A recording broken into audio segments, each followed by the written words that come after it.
How's it going, everybody? Welcome back to Talking Wolves. Hope you guys are keeping well and safe. For today, we've got a brand new transfer news and rumours video. It's been, I think, about 9 days since my last upload. It's probably been the longest amount of time that I haven't uploaded a video on this channel since it started, and that's mainly because it has been so quiet. I think during my last video, I said and sort of hoped that Wolves within the last week would have at least come very close to making their first signing.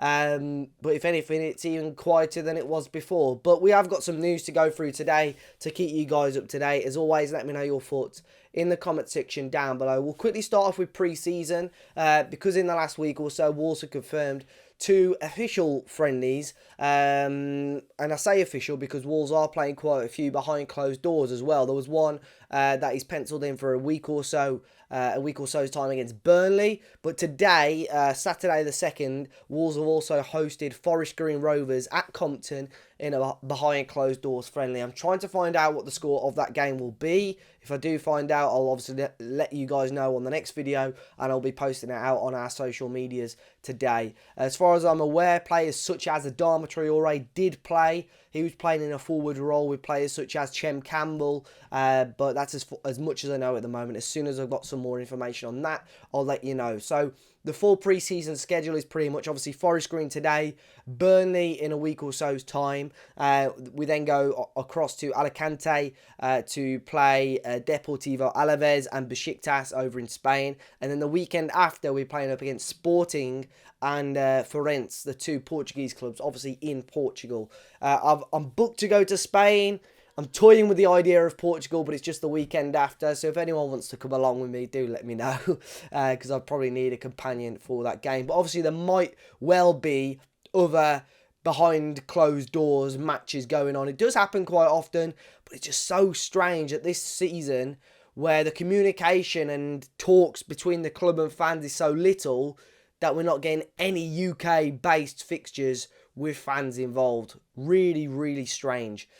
Now, talking about players, obviously we saw returns. Adama Traore came back. Jose Sarr, Daniel Parents came back towards the end of the week, alongside a big bulk of the squad who kicked off pre-season last Monday. Hwang Hee-chan, his signing to Wolves became permanent and official yesterday as well. And Wolves also announced that he will be getting a new squad number, as will Fabio Silva. So Hwang Hee-chan will become the new number 11 next season, which was previously worn by Francisco Trincao. And Fabio Silva will become the new 21, which was previously worn by John Ruddy. That obviously frees up Fabio Silva's number of 17, which may well go to Morgan Gibbs-White. He was 17 previously, and as of right now, Wolves are expecting Morgan to be a big part of their plans, regardless of whether he signs a new contract at the club or not. It said that the club are yet to receive a bid for the midfielder, but it would take a substantial fee if he was to be let go this summer. So Morgan looks like he's going to be adding some steel to the midfield. One player that, strangely, we're still not sure whether he's going to be a Wolves player or not is João Moutinho. Now, officially, his contract would have expired yesterday, but we've heard nothing from the club to say he's gone. But at the same time, we've heard nothing from the club to say he's staying at Wolves, which is frustrating. We may be waiting till Monday when the rest of the players return. Maybe we'll just see Moutinho turn up. But it's you would expect Wolves to have made a decision by now. It's just quite strange that it's not been officially announced. So today, Jornal de Noticias in Portugal have said that Porto have registered an interest in João Moutinho, depending on what goes on with his Wolves contract. Obviously, ex-Wolves loanee Vitinha has left Porto to join PSG, and it looks like João Moutinho is one of the players that Porto are looking at to replace Vitinha. Now, the hierarchy at Porto are a big fan of Moutinho, but current Porto manager Sergio Conceição isn't normally a fan of bringing back old players to the club. So we'll have to wait on that one. But I've got an inkling, and I've been told that João Moutinho has signed a new deal, but it's very strange that we still haven't heard anything. So maybe we'll have to wait until Monday to see what happens there. Matheus Nunes, again, still dead quiet on this one. It came from Arbola in Portugal today that Nunez is looking at staying at Sporting for another year. He feels that another season in Portugal with Sporting and obviously playing Champions League football is going to raise his value and probably reputation as a player. It's no secret that Nunez is looking at joining maybe a team with higher ambitions than Wolves. Is that not unfair to say? I think he wants to be playing for a team that is challenging or in European football, which as of right now, I can't see Wolves doing. So a little bit disappointing. But another player and a fairly new link that came about, it came from Sky Sports in Germany last night, is that Wolves are reportedly interested in Hamburg defender Mario Vuskovic. So a Croatian defender, Croatian under-21, very highly rated centre-back. A lot of the Hamburg fans have been talking about him, and it said that Wolves could get him for around 10 million euros. A few other top Bundesliga sides are also looking at Vuskovic, so it'll be interesting to see what else comes of that. So Wolves, again, need a centre-back. Maybe Vuskovic could be the player to be that man. Mauro Icardi, is a player that we've spoken about a little bit before.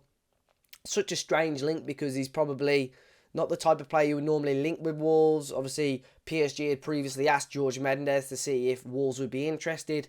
And it was said again by Corriere dello Sport a few days ago that there had been contacts between Icardi, his representatives, and Wolves. But that's all that's been said at the moment. I've seen him linked today with a move back to Italy. So, again, we'll have to wait and see on that one. Another player that has returned to training for Wolves this week is Conor Ronan. Had a really successful campaign in Scotland. Been at the club for many, many years, but just has struggled to break into the Wolves setup for one reason or another. Now, he's been linked heavily with a move back to Scotland. Hearts, currently the club that are probably most interested. They're open to either a loan deal or a permanent deal, but it said that Wolves are going to want at least £500,000 for any deal, and Hearts just don't quite want to pay that right now. So I think another loan deal is probably the most plausible for Conor Ronan right now, but it said that they're just waiting to see what Wolves plan to do with Conor Ronan next season. He may well, with what's going on at the moment at the club, a lot of players leaving, the club's struggling to bring players in. I think there's worse players in there. I think as a squad player, he'd probably do a job, Conor Ronan, but we'll have to wait and see. Now, Wolves' tour of South America. We've seen over the last couple of weeks, we've been linked with a number of players from in and around South America. We've once again been linked with a Colombian midfielder by the name of Alexis Castillo Manoma. He plays for a club called Cortuluá. Just 19 years of age, could play out wide or through the centre. And it was a really highly rated radio station over in Colombia that had linked Wolves and Brighton with the signing of the Colombian. Of course, signed Gerson Mosquera from Colombia last season, so wouldn't completely rule this one out, but once again, very early days on this one. And apparently Wolves and Brighton are the two teams that have inquired about him. Now looking at players that have been at the club, Louis Molden, he also returned to training at the start of this week. The young goalkeeper signed from Manchester City last summer, was with the under-23s for the first half of last season, then went out on loan, I believe, to Ebbsfleet. Now he's back out on loan until January at least to join Solihull Moors. So another good amount of experience for him to get on the road as a goalkeeper. When you're playing those, lower level in non-league, it's sometimes very difficult. Big strikers, physical players, the ball getting lumped up the pitch. So it'll be interesting to see how he gets on there. Another decent loan move for him. And Wolves have made their first signing. Probably not of the calibre that you would expect, but obviously a signing nonetheless. And it is definitely one for the future. It's AFC Wimbledon have confirmed today that the 16-year-old striker Leon Chiwame has left Wimbledon to join Wolves for an undisclosed fee. I know he's previously been at Brighton Hove Albion, been at Wimbledon for a year, and now Wolves have signed Chiwame, most probably to join the under-18s and possibly even the under-23 setup. But we'll have a look at how he gets on this summer. So guys, do let me know your thoughts in the comment section down below. Like I said, it's been a little bit slower than I wanted it to be this week. Hopefully we can get some more news, get some more rumours, and fingers crossed we see Wolves get closer to their first signing. But pretty disappointing that as of yet, there's not even solid links to us signing players. But I suppose there's a few Premier League clubs that are yet to sign a player as well. So there's a few fan bases in the same camp as us. But enjoy the rest of your weekend, guys. And I'm sure I'll catch you all very, very soon.